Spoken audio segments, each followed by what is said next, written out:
Hello, friends! How are you doing? I'm sure you've heard about the coronavirus.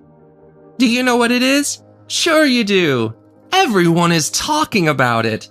I've looked up information about what we know so far to explain it to you, although there are still many doubts to be solved. COVID-19 is a disease caused by a virus, which belongs to the family of coronavirus. This virus is the one that caused a pandemic in 2020. A pandemic is a new disease that spreads all over the world and affects many people. So far, we have observed that this virus can spread very easily via vectors like objects we have touched, through sneezing or coughing. This can cause many people to get sick during the process of transmission. That's why the disease has spread worldwide. As you know, the important thing now is to look after ourselves and others. That's why many measures have been taken. To avoid the spreading of the virus, it is advisable to follow some hygiene standards.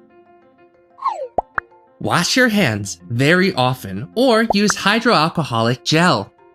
Did you know that this way the material that envelops the virus is broken? If this material is broken, the virus can't infect the cells. Be careful with the objects you touch, and avoid touching your face. Keep a safe distance from others to protect yourself and them. If you use a mask, be careful not to touch it once you've put it on. The mask should cover your mouth and nose. Cough or sneeze into your elbow. Research is very important to be able to solve all our doubts. Moreover, we should thank all those people who are working and helping so that we can get back to normal. Would you like to be a superhero? Follow all prevention measures to protect yourself. If you're not feeling well, let your parents or teachers know. You may have to stay at home to feel better and protect others. If you have doubts or feel nervous, talk to your family or teachers. They can surely help you. Jai Hind, dear children. Welcome to today's science class. I hope you all are safe at home. Today we are going to study a new chapter, Reproduction in Plants. In some previous chapter, we have discussed about some life processes such as nutrition, respiration, transportation, excretion, etc. Right? In this chapter, we can discuss about another life process called reproduction.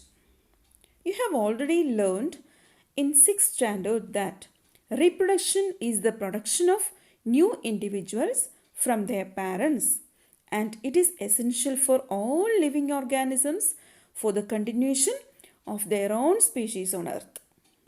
So, in this chapter, we can learn how do plants reproduce. There are different types of reproduction in plants. You have already learned about different parts of a plant. Which are they?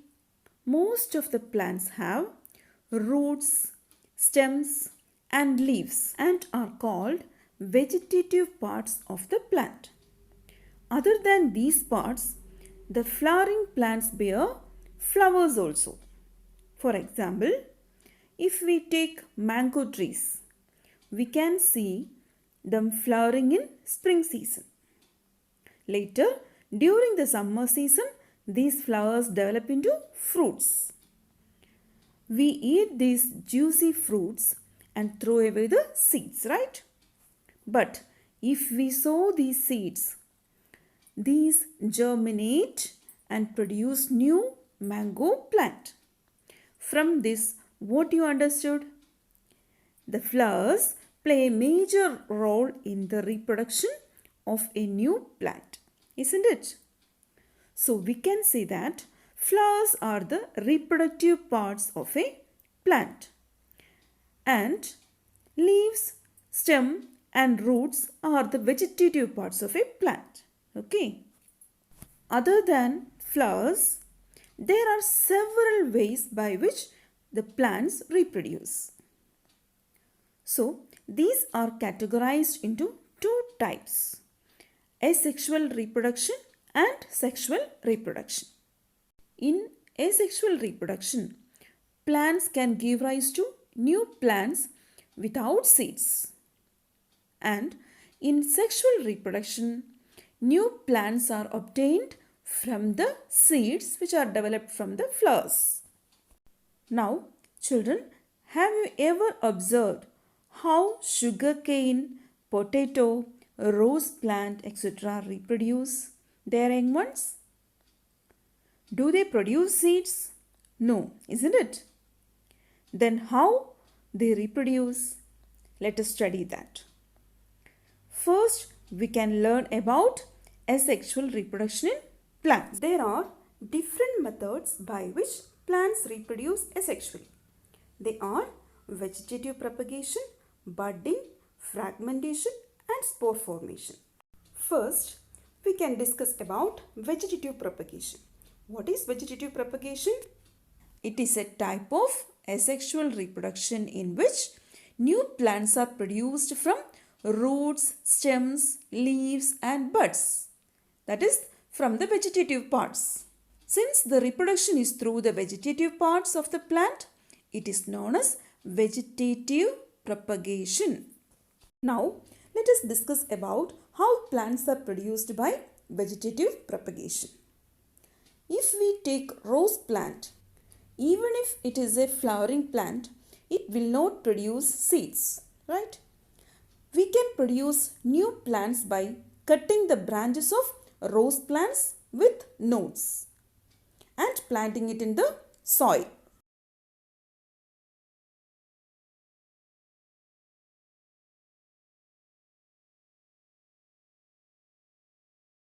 This piece of branch which is cut from the plant is called as cuttings.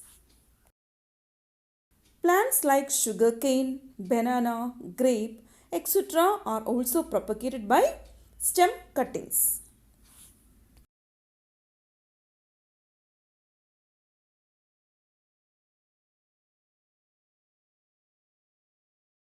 A node is the part of a stem where a leaf arises. From the nodes, we can see the flowering buds arises, no? But some buds arises from the axil, that is the point of attachment of the leaf at the node, and develop into shoots and develop into new plant.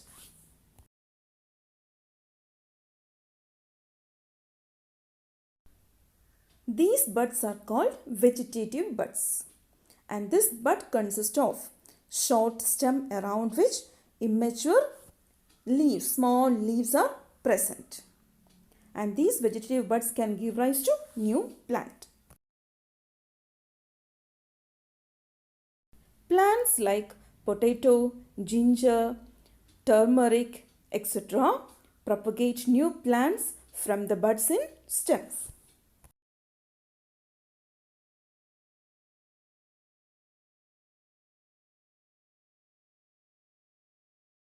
If you observe a fresh potato, you can see the scars on it. And these are the buds, and these scars are called as eyes. If we cut these potatoes and plant it in the soil, we can see new plants arise from these eyes of potatoes.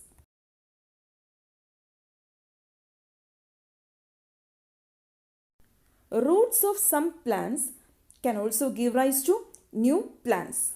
For example, sweet potato, dahlia, etc. These roots are known as tubers, where food is stored. When these tubers are detached from the parent plant and planted in the soil, it grows into a new plant.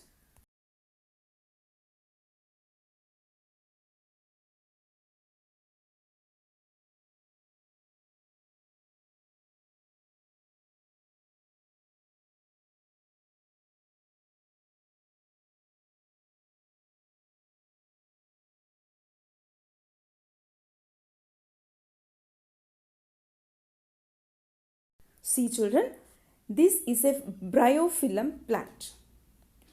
What is the specialty of this plant? Can you see small buds on the margin? Okay, this plant has buds at the margin of the leaf. If a leaf of this plant falls on the moist soil, each buds can give rise to a new plants, and numerous plants can be obtained from a single leaf. And these are the different methods by which new plants are produced by vegetative propagation.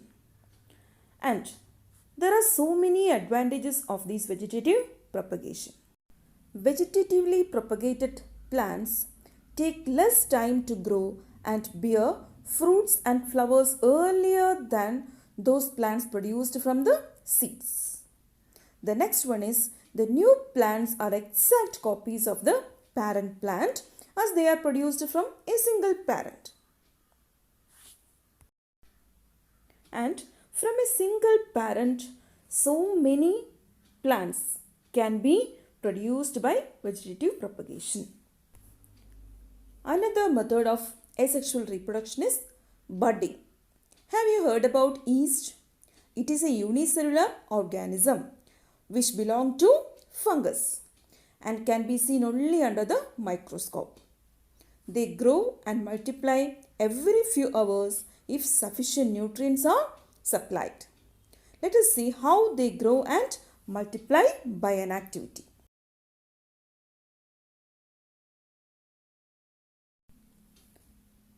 Take a pinch of yeast powder and place it in a container with some water. Add some sugar and shake well to dissolve it. After an hour, put a drop of this liquid on a glass slide and observe under the microscope. You can see the formation of new yeast cells under the microscope. The small bulb-like projections coming out from the yeast cell is called bud. The bud generally grows and gets detached from the parent cell and forms a new yeast cell. The new yeast cell grows, matures and produces more and more yeast cells. Sometimes these buds attached with the newly buds and forms a chain of buds.